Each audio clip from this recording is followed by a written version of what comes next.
all is customary silence in Gotham's main library as book borrowers file quietly to the checkout counter and patiently wait their turn as head librarian Babs Batgirl Gordon stamps their card. She is alarmed when the next customer passes her a note, saying that this is a holdup. Barbara is surprised someone would do such a thing in the library when she discovers it's none other than Greg Wilson, a man she once had a romantic flirtation with until it was revealed he was a con man. In the years since, she had supported Greg's attempts at reform, being a sponsor for him during his parole. He's grateful and even has a gift for her, a steel ring he had fashioned for her in prison.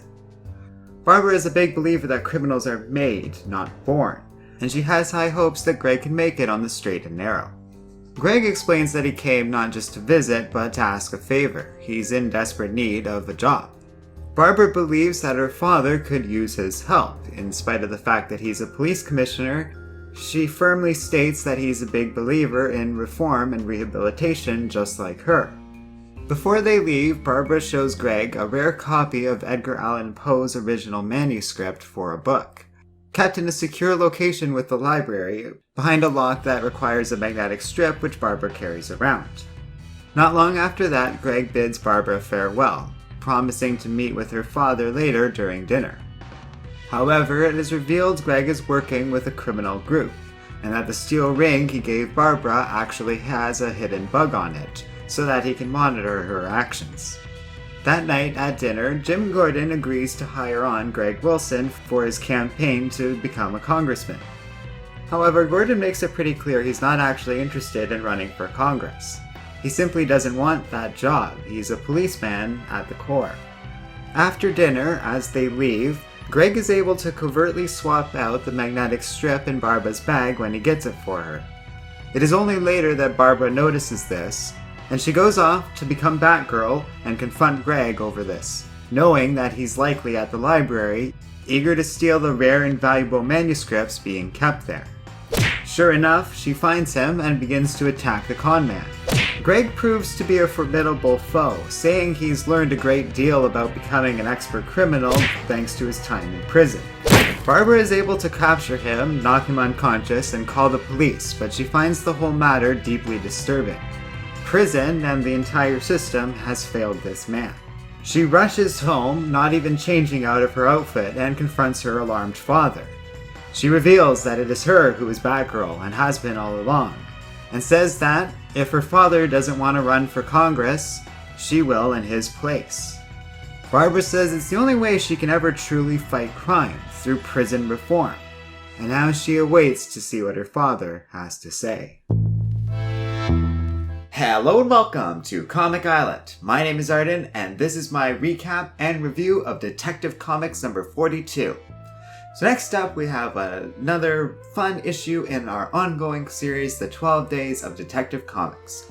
We've left the 1960s and traveled 6 years into the future to 1972, and have officially basically started leaving the Silver Age of comic books, taking our first steps into the Bronze Age, with darker themes, more sophisticated artwork and storytelling, and an overall change in the climate and tone of the superhero comics of the Western world.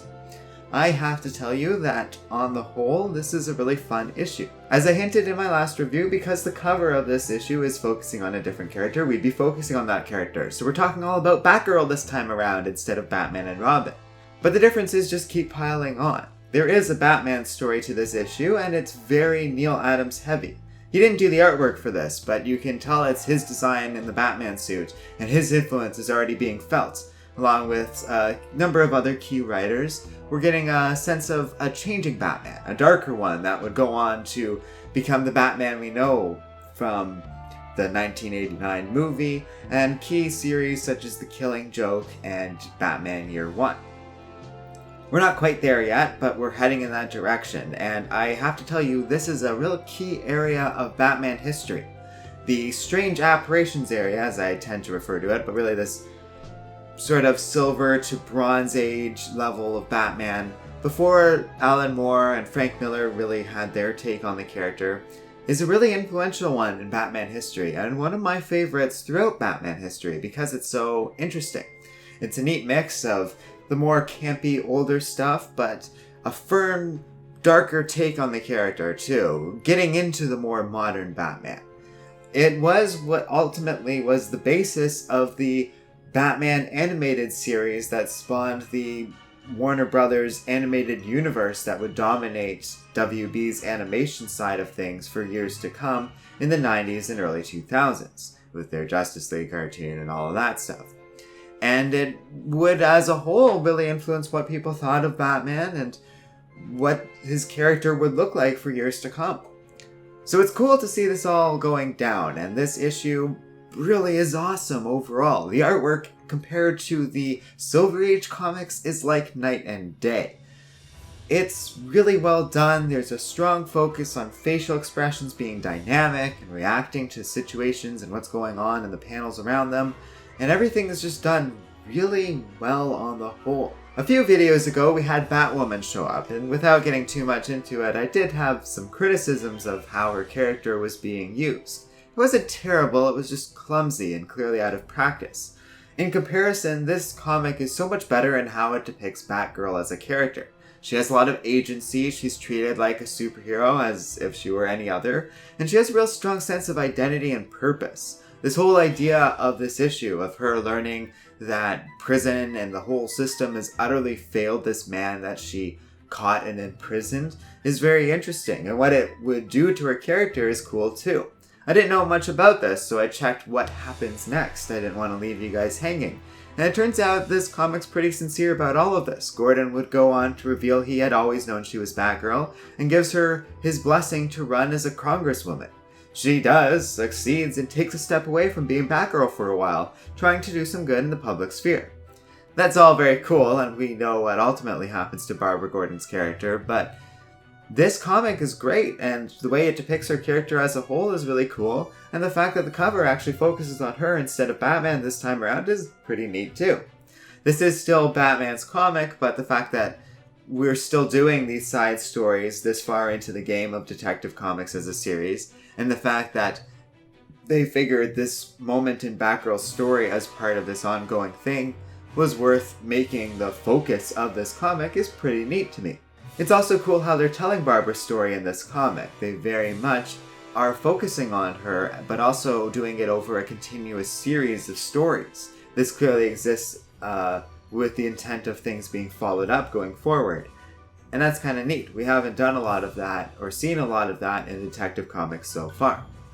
So yeah, it's a really awesome comic. I totally recommend it, and quite enjoyed it myself. We aren't going to be spending a lot of time in the Bronze Age in general. Officially, it ends in 1984, and the next issue we're reviewing actually takes place in 1985.